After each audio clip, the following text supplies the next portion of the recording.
Hey everybody, welcome back into the Parker and the Man page at yournews.com. Mark Wilson with your webcam. Final week of October 2009. Halloween week is here. Ooh, scary stuff. You might want to watch the end of the week because the webcam will feature the Wilson costume for 2009. Little Halloween action end of the week since Halloween is Saturday. No scary business for the Lions this week, which was good news. We had a break. It was the bye week. They'll return to action against the Rams this weekend. They're 9-11 post-bye week in the history of bye weeks. And after wait, some of the NFL cities were this weekend with their teams, particularly Miami and the city down the road. They're about 350 miles. Maybe it was good that the Lions weren't in play. Boy, there was a lot of anger. We'll get to that in a bit. But first of all, this is also Pistons week. The season opens Wednesday at Memphis. Allen Iverson, now a bench player for the Grizzlies. We get to see AI, I guess, as the Pistons get the 2009-10 season started against the Grizzlies in Memphis. It's going to be a little Pistons action for the next couple of days here, starting with the piece today on Austin Daye.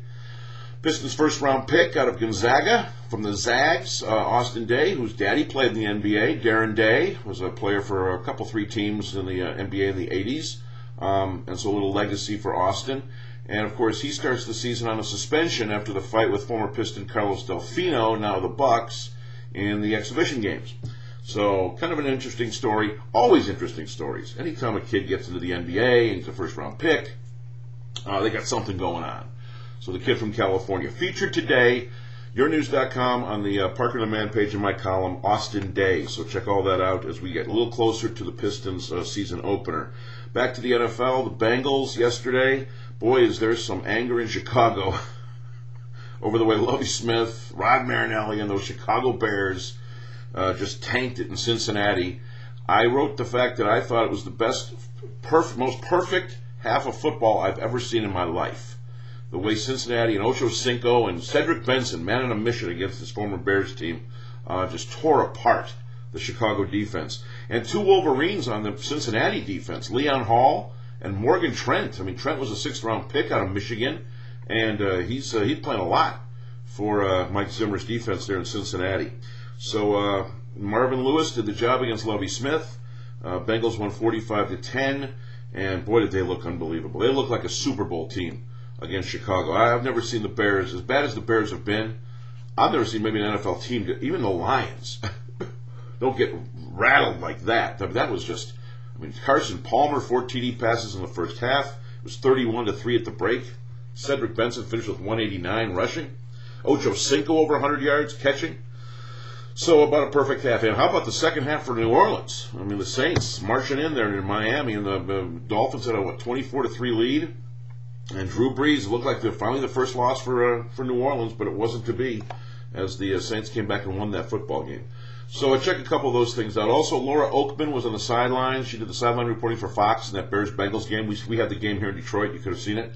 Laura Okmin went to my high school. Thank you very much. But she's really good. I mean, she's really become one of the better sideline reporters in the NFL, maybe in all of sports. They didn't show her enough, though. That was my problem. She's a good-looking woman, and they should have showed her more. That's all I'm saying. But Laura Okmin, read a little bit about her as well. Yankees, of course, did the job of the Angels. They won the series in 6. So now they get the rematch with the Phillies. By rematch, I mean from 59 years ago. The only time the Yankees and Phillies have ever met in the World Series was 1950. Robin Roberts, Richie Ashburn on that old Whiz Kids team, and Joe DiMaggio and Yogi Berra and whatnot for the Yankees.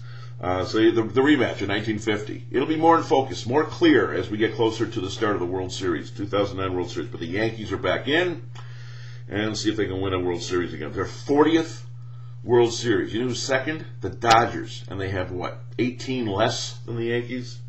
By the way, that champagne spray, why do they spray champagne when you don't win anything? I know you win the pennant. There's something to be said for that. But you can do 4 champagne sprays by the time you're done if you win it all. I just think they don't do that in the NFL. They don't when they get to the Super Bowl. They don't do it in hockey and basketball when they win a playoff series and get to the finals. They don't spray champagne. Why do they do it in baseball? It never made sense to me.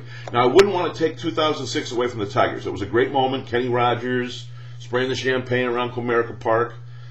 But still, I got to be consistent. I would prefer they didn't do the champagne thing at all until you win it all. That's when you do it, right?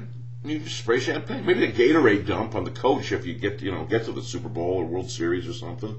And finally, Manny Acta. He's the new manager of the Cleveland Indians. He actually turned down the Astros. He had 2 job offers. This guy is the 4th worst manager record-wise in the last 50 years in baseball. Alan Trammell was 3rd worst when he had the 300 losses for the Tigers in 3 years. Acta was terrible with the Washington Nationals. I'm not saying he doesn't deserve a second chance. Maybe just a year or 2 removed from the national situation. So read about that too. So you got the Austin Daye piece for the Pistons. We're doing a little Pistons coverage for you before the opener. The Bengals' perfect half against the Bears. Laura Okmin, thank you very much. Northbrook, Illinois' very own. Yankees beat the Angels for the big rematch with the Phillies from 1950. The champagne spray stuff, I don't like it. And Manny Acta getting the Indians job. There it is, all for you on the Parker Demand page as we start a new week at yournews.com.